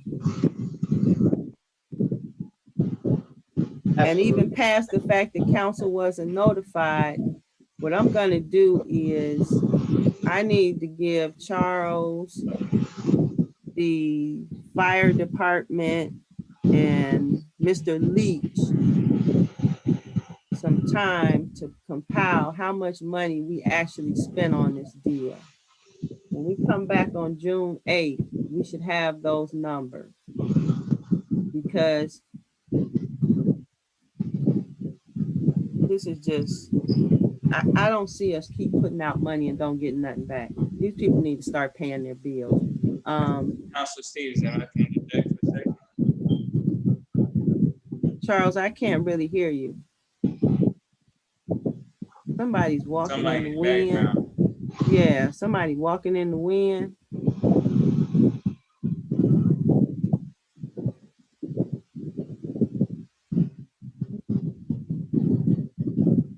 So, clerks, if I can, I was going to say real quick that, I mean, the resources outside of the fireman that was out there, the fire, the 3D more is the one who spent all the resources, and that's where that's his cost. So just a day's work of firemen, or not a day's work, I'm sorry, whatever hours that they were out there to contain the fire will be the, maybe I'm missing other resources which you may be thinking of that, excluding the firemen being out there in that hours, what other resources would the city have? Let me ask you this. Who pays for the water for a fire? Pays for the water? I can't hear you. You say who pays for the water? Yes, who pays for the water? Who pays for, The water is just, the service is just the fire hydrants. It's not a cost every time you have to use it.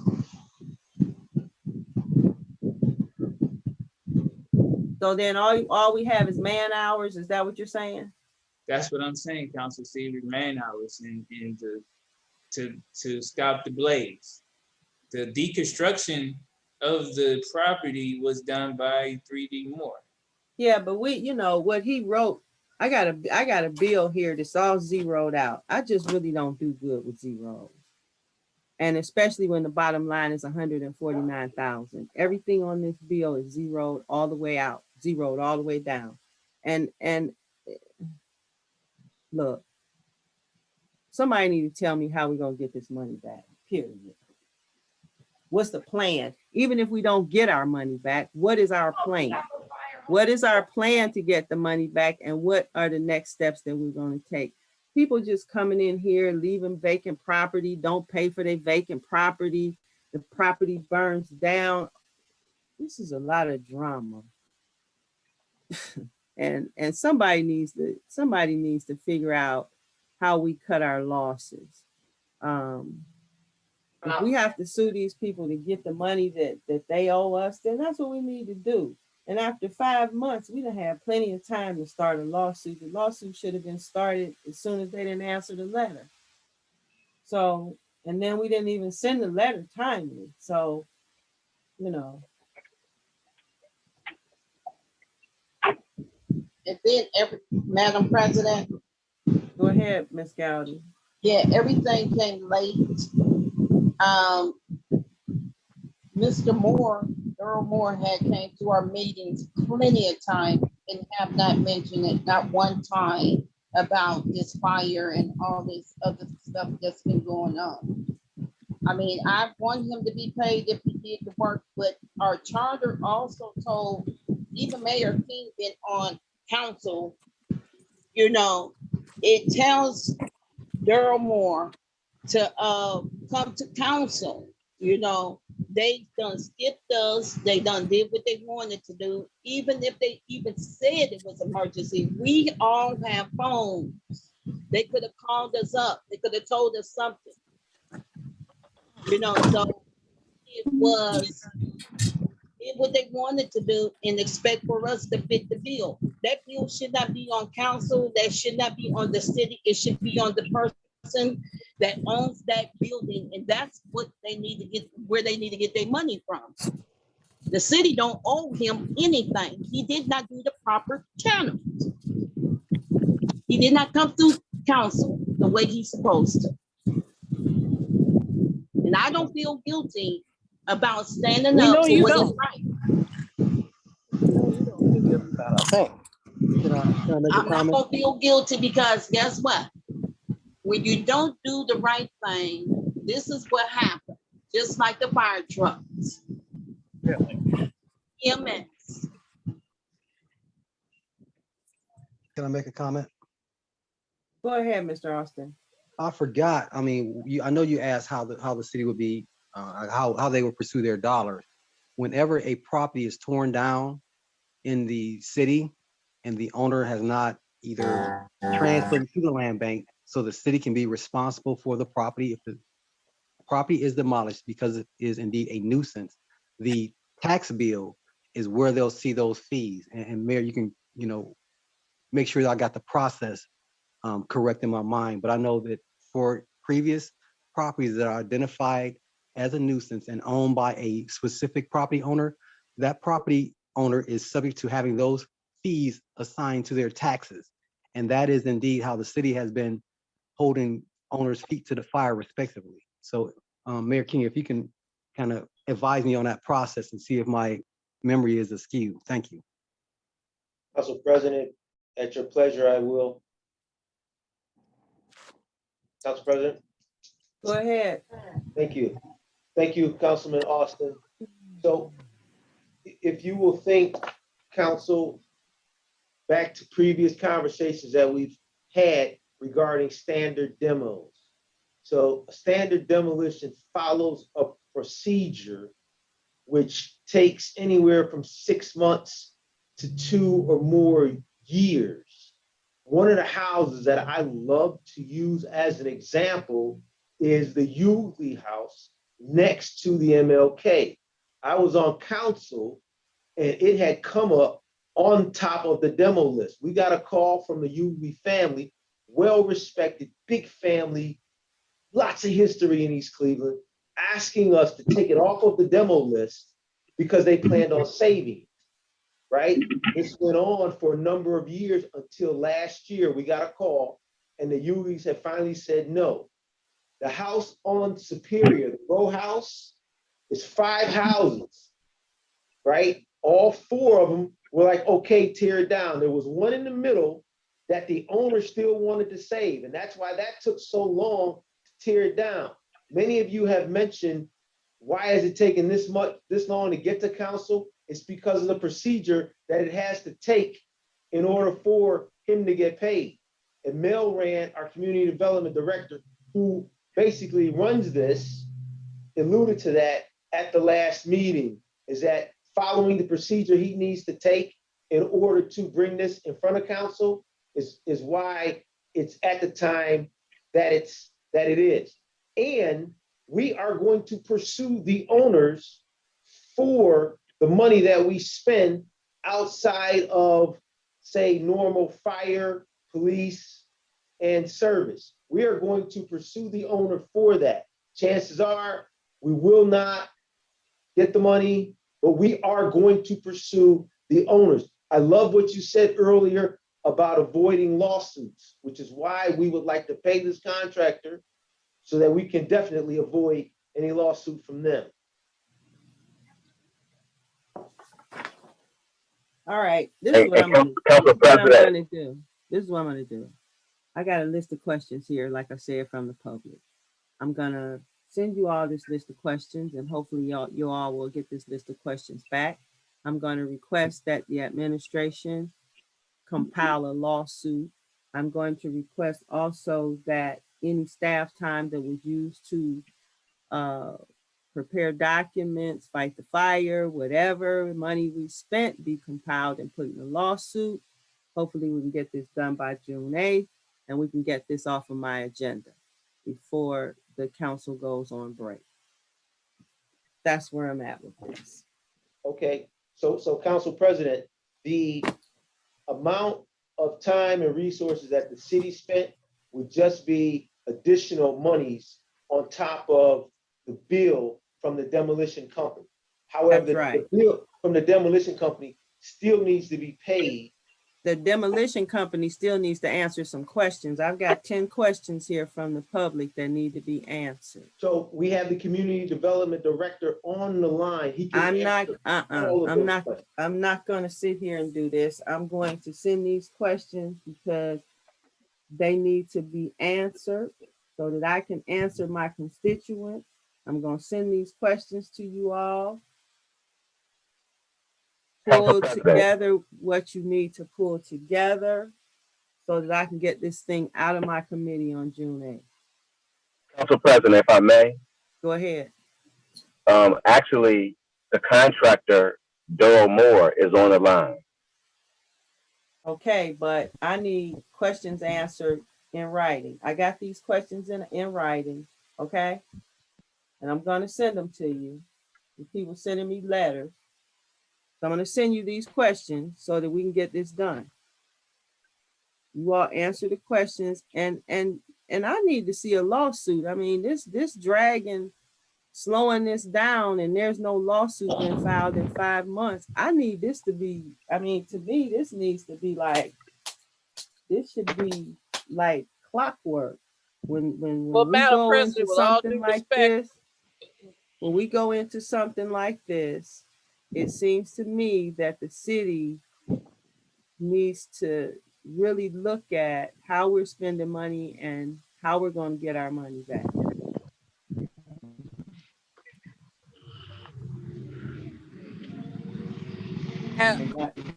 Madam President. Go ahead. As I stated, the plan, my understanding from the law director is that there's every plan in the works to get a lawsuit on board. I'd ask that the council have a little patience in that we are still a little shorthanded. We do have an intern starting next week, but we are shorthanded, and we have a number of suits on the table, not to mention 5 filed by Miss Gowdy's friend, Mariah Crenshaw. So we spent a lot of time on answering frivolous claims when we could have been spending time on some of these more important things. But we have every intention on getting that in the works, and I'll speak to the law director tomorrow about getting started on that. I'd appreciate it. The sooner we can get it started, the sooner we can get it going. The sooner this thing gets out of my committee. Will do. Thank you. Madam Chair, you mind if I make a comment? Who's speaking? Oh, go ahead.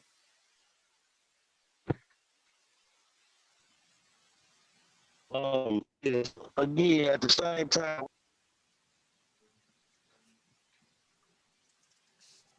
Counselor Smith, we can't hear you.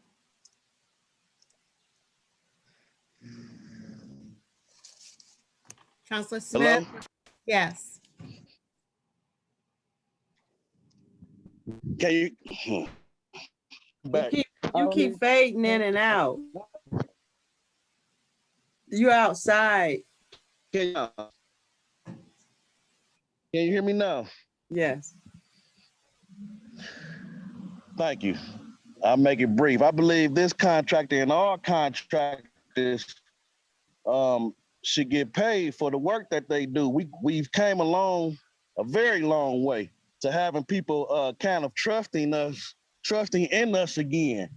And I believe this will set us back, especially if we wind up getting a lawsuit against us.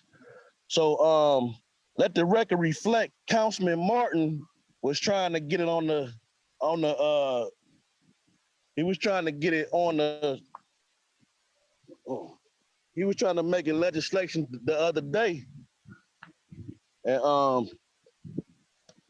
I'll be asking to pull this out of committee Tuesday. If you all can hear that. Thank you. Because any 3 council people can pull legislation out of committee.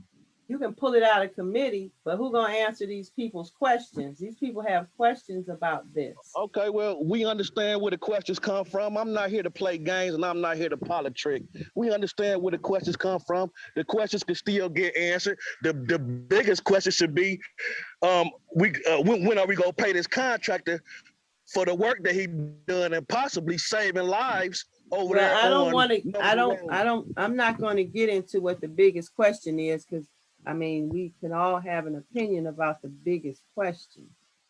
What I would like to do is, like I stated, get these questions answered and get this out of my committee. That's where I'm at.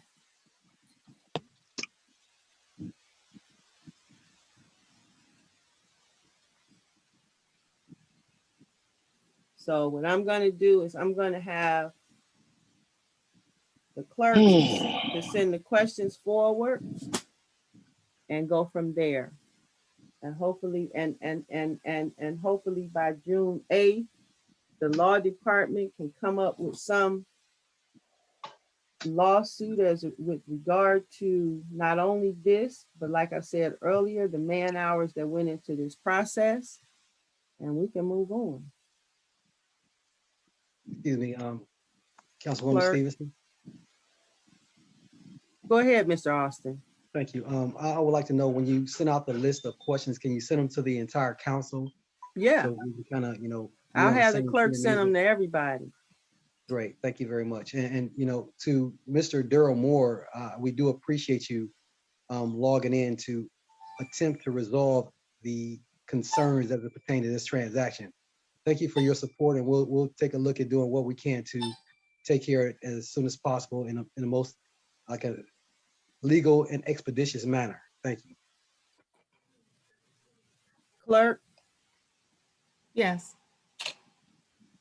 remarks of the public. Yes, remarks of the public. 2-minute time limit, please. Are there any public with remarks? Council, Kelvin Irby, 14802 Elm Avenue. I have a list of problems that I need to be addressed by the mayor or councilmen at large. My concerns are the Civic Center trash on the Elm Street side due to parties and parking into that field. I don't feel it's fair for the homeowner to be picking up trash from somebody else's party, and then my house has rodents coming into it due to the fact of the large amount of drinking, meats and whatever's left on the ground. Right now, that field is terrible. The rodent problem will cost me up to $250 to $500 to put traps and pay for somebody to execute the traps and such forth. If I'm paying $200 more for on my property taxes, I need that taken care of immediately. Why should I pay for somebody else's mistake? I have a family that needs their safety. My grandkids cannot play in the yard that I'm paying a house note for, and it shouldn't have to be done like this. 2 years ago, I talked to Councilman Austin about this field not being cut, and it's back to the same way it was, and it shouldn't be. Now have vehicles from new tenants that are using that field for a parking lot when they throw private parties. There is no police on call when this parties get out of control. There's no response by 11:45, 12 o'clock, 1:30. There's no police response. I know the city is important, but I deserve to sleep too. Either you guys lock this field out so that nobody can park in it, or do something better than what's going on here. I should not be paying for other people's trash, and I shouldn't be getting up at the crack of dawn to pick it up so the rodents don't come to my house. It's enough to be paying for a rodent trap and services. Where's my tax dollars being utilized at?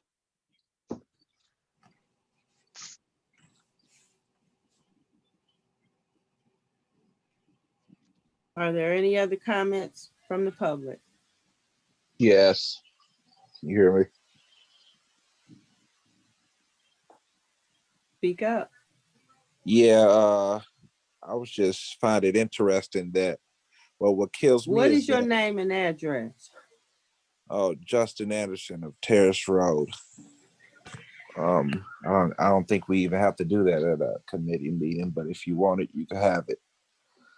But what kills me is that we have some council members pushing so hard to pay Daryl Miss 3D more, but they're not worried about the big problems that we have. Mostly none of them spoke up when we were using the pickup truck as an ambulance, and so many other serious matters we have in the city, but they pushing like hard to get Mr. Moore paid for it. They ain't read a thing. They just want to get him paid because he claimed he did the work that none of them have proof that he's even done. But I just find that pretty interesting for all the ones who are pushing hard to get Mr. Moore paid. That's it. All right. I have a question. Mayor King, are you still here? I have Yes. one question. Can you tell me who's cutting grass in Ward 4? I honestly don't know who's cutting grass in Ward 4. If you call Mr. Antonio Marshall, he can best answer that question. Okay. All right. Are there any other questions that we need to address this evening? Can I have an opportunity to respond to the comments of the public? Go ahead, Mr. Austin. Well, thank you. I really do appreciate it. I did hear the comment about what's going on near Elm Street and that little pass-through lot that you're speaking of. The last time we talked about it, we had the lot taken care of.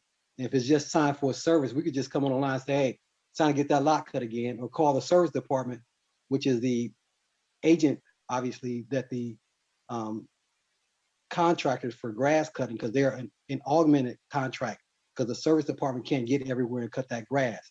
So that's an augmentation representative for grass cutting that'll take care of that for you. The number is 681-2319. Now, you say you used to work for the service department, so I'm sure you know that that's a service department responsibility. As far as the ambulance that somebody spoke of, it is a process by use of, if there is a mass casualty incident that takes place in the city, that means that there's not enough fire trucks for every street in the city and/or ambulances for every street in the city. A person that has a certain skill set and/or an asset can be hired by the city to do whatever needs to be done in order to save life, limb, and eyesight. And once that activity is complete, what happens next? That person writes a hand contract or a bill to the city to say, I want to get paid. So for our fire chief, who did a phenomenal job with taking a look at the command vehicle that has respirators, all kinds of medical equipment installed in the vehicle to include the command capacity to communicate with across the nation, basically. So if they have extended their resources in a way that would extend the capacity of the fire department within the city to conduct triage, is what they said they use that vehicle for. Triage is the process by which you determine who is the most ill, who is the most likely to live. If you are expectant, is what they say, if you're gonna die, they don't bother with you. And that's just a harsh fact, a harsh reality. So that triage vehicle that we're talking about, they have the capacity to go in there and do some recharge your heart stuff if necessary on the scene, to keep you alive until the ambulance is available to move you. And that agreement that we have with the surrounding cities, it won't be long before you get the care that you need. So just so you clear, this was not a slight, it was an opportunity to maximize the limited resources that we have. And when the issue came up about having some luxury items as opposed to a necessity item, and that was my gesture. I said, instead of buying some more police cars, let's get another ambulance so that we won't find ourselves in this position again. And over the weekend, after we had that meeting on Thursday, the chief came out by Saturday saying that this vehicle is out of the shop and we back in business. And I didn't hear nobody going to the media to talk about that. And that is where some of us kind of fall short, to retract some of those negative statements and things that we do that is detrimental to the reputation of this great city. So if we really want to make the city better, start doing stuff to make the city better, not just talking, not whispering in the background, not hitting the mute button on the mouse while somebody's talking, all that kind of stuff. That's the kind of stuff we can do to really build the city up. So just so you know that proof that you're talking about, the building is torn down. It didn't go down by itself. And the lot is level like it could be. And that land is set for redevelopment. So there are things that we have to do moving forward to make our city better, and to continue to tear down Black people on the move is not the movement that I want to back up. Black on black crime. Get ready and let's do some great things and start looking for ways to provide solutions to problems. Not just identifying them and wave a red flag or a white flag or whatever you wave to get somebody's attention to a negative problem without providing any solution at all. That's not where I'm at. So I'm a councilor at large, and it matters to me. So I take personal the opportunities to help you. So anything you can do, my number is still 216-338-3071. And some people know if you call me, I'm gonna get off my butt and check it out. You know, I might not have all the resources to bring it all the way to complete, but I'm gonna do my part. Thank you, that's all I have. Thank you. Counselors, I'm looking for a motion to adjourn this committee meeting. Well, as a member of this committee, I do have a right to have a final word. I swear I'll make it brief. I would like to be after him to make it brief. Okay, go ahead. You know, I just want to thank everyone, all the residents, my neighbors who took the time out to join this committee meeting on these very tough times as we use the Zoom platform. You found it in your heart on this nice day to check on your health interests, rights, and needs. I thank you from the heart. We know what year it is. We know what time it is, and I've learned to ignore clown comments. So Councilman also responded to the clown comments. So I won't even, and I'm not talking about the Civic Center comments. I'm talking about the other comments. Why would we? I mean, like you trying to make a narrative like someone getting some money again, so you could put it in your little stupid paper. But anyway, Hello. I want to thank all the residents for showing Your up. time is limited. Yeah. Again, the residents. Come on, you guys, come on.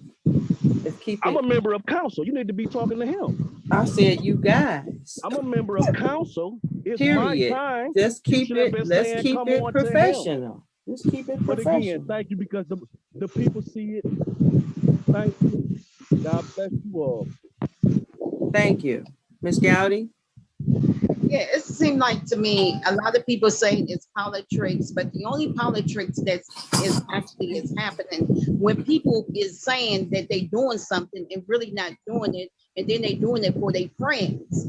I have a problem You should with know. bringing in, I have a problem bringing in all these comments that don't even make any sense. That was not even relevant. But I do want to say this to our the people that's out here, our residents. Don't be fooled by the trick, because if they was going to do something, they should have did it a long time ago. Don't wait until it's time for election to try to say all these words to make it sound good. Don't be tricked, because a lot of time people is in here in our city for the wrong reason and got the wrong vision. So this is what I'm saying to end my conversation.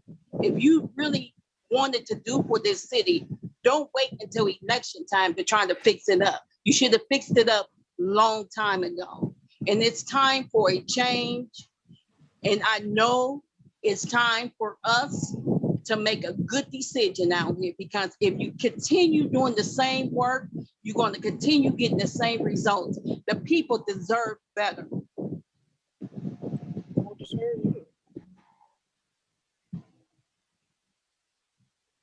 Now, can I have a motion to adjourn? Yes, you can, Madam President. Thank you for coming out. Can I get a second to was that a motion? You have a motion to adjourn.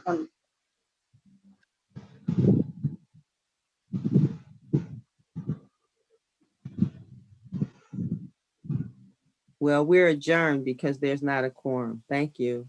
Thanks for Okay, coming. thank you. Meeting is adjourned at 7:39 p.m.